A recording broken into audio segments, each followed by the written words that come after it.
nilagay sa Pyrex. Itong biniblender, may ano yan, banana na 4 na piraso, tsaka asukal na brown sugar, 3 takal. Tsaka nilagyan ng isa din na olive oil.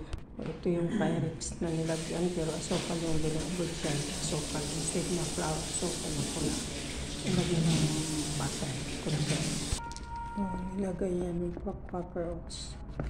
Pagkatapos ng blender, nilagay stock of oats, saka nilagay ng Quaker Oats. 200 grams na Quaker Oats. Nilagay. Nilagyan din ng cinnamon, 1 teaspoon. Almond din yan. Inano ng grater. Nilagyan ng baking powder din palsa. Nilalagay na namin sa oven. Yan, ready na yan.